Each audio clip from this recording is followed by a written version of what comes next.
ماؤں سے زیادہ پیار کرنے والا رب، 70 ماؤں کا زندگی بھر کا پیار ایک طرف اور مالک کی ایک نگاہ ایک طرف۔ اللہ اکبر! کتنے کتنے نکمے اور کتنے کتنے سرکش، متکبر اور کتنے کتنے بدکار، لیکن اللہ ان کا رزق نہیں روکتا، ان کا پانی نہیں روکتا، ان کی آکسیجن نہیں روکتا۔ وہ اگر چاہے کہ میں ان کو مجبور کر دوں تو ایک سیکنڈ بھی نہ کوئی نکال سکے۔ انسان اتنا مجبور ہے۔ شیخ سعدی فرماتے ہیں اندر والا سانس باہر نہ آئے تو بندہ کیا کر سکتا ہے؟ باہر والا سانس اندر نہ جا سکے تو بندہ کیا کرتا ہے؟ نظام انہضام ٹھیک نہ رہے، کوئی چیز حلق سے نیچے نہ اتر سکے تو کیا کر سکتا ہے؟ اس کا پیشاب رک جائے تو اس کو دن کو تارے نظر آ جاتے ہیں۔ انسان تو ہے کیا؟ تجھے ناز کس بات پہ ہے؟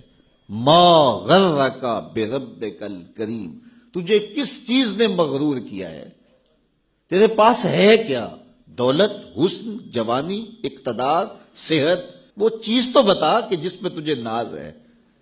اس کی توفیق کے بغیر تو ایک قدم نہیں چل سکتا، تو سانس نہیں لے سکتا، تو پھر ناز کس بات پہ ہے؟ غرور کس بات پہ ہے؟ اور اسی کا در چھوڑ کے بھاگ گیا جس نے تجھے زندگی دی، اسی کی دہلیز سے بغاوت کر گیا جس نے تجھے تخلیق کیا، اسی کے حکموں کو توڑ رہا ہے جو تجھے زندگی کی ساری بہاریں بہم پہنچا رہا ہے۔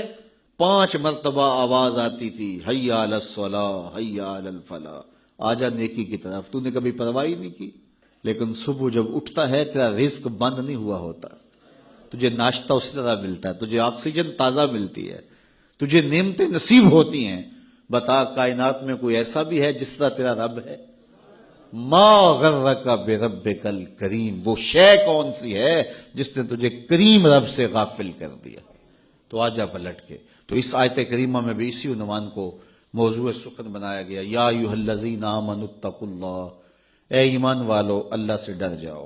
اللہ سے ڈرنا اس مفہوم میں ہے کہ بندہ ڈرتا ہے کہ مالک کہیں ناراض نہ ہو جائے، وہ روٹھ نہ جائے، میری زندگی کا سارا حسن اس کی رضا سے ہے، اور اگر وہ روٹھ گیا تو میرے پلے رہے گا کیا؟ دیکھیے جب اللہ روٹھتا ہے، ناراض ہوتا ہے تو رزق بند نہیں کرتا، اللہ ناراض ہوتا ہے تو آکسیجن بند نہیں کرتا، سورج کو حکم نہیں ہوتا کہ فلاں میرا نافرمان ہے، تیری کرنیں اس کے آنگن میں نہیں جانی چاہیے، چاند کو منع نہیں کیا جاتا فلاں کے آنگن میں چاندنی نہیں بکھیرنی، آکسیجن روک دی نہیں جاتی، کھانے روک نہیں دیے جاتے۔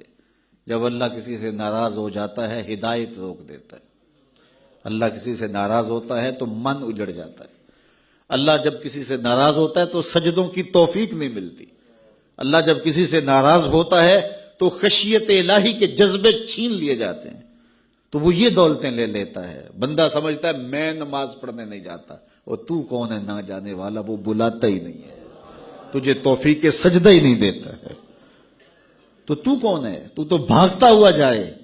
یار کسی کو کارڈ آیا ہو کسی منسٹر کا تو وہ کئی لوگوں کو دکھاتا پھرتا ہے، آج کل تو وہ جو ہے وہ شیئر کر دیتے ہیں، جی مجھے فلاں نے بلایا ہے، تو لوگ جلیاں ڈالتے ہوئے جاتے ہیں فلاں نے بلایا، تو رب نے بلایا ہو تو کوئی جائے نا؟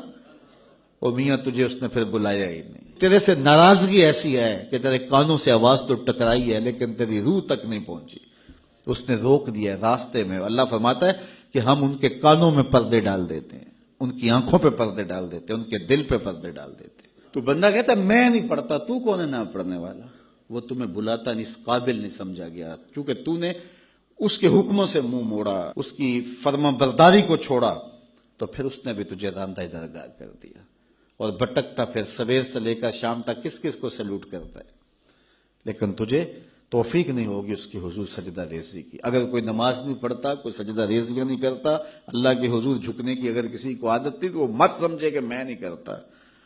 اللہ اکبر! اس سے چھین لی جاتی ہے توفیق، چھین لی جاتی ہے توفیق۔ تو اللہ سے توفیق مانگو کہ اللہ ہم سے کبھی بھی اپنی توفیق نہ چھینے، ہمیشہ ہماری پیشانیوں کو سجدے نصیب کرے۔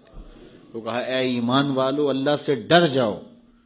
اللہ اکبر! یعنی اس سے محبت کرتے ہو تو اس کی ناراضگی سے ڈر جاؤ، کہیں وہ روٹھ نہ جائے، وہ ناراض نہ ہو جائے۔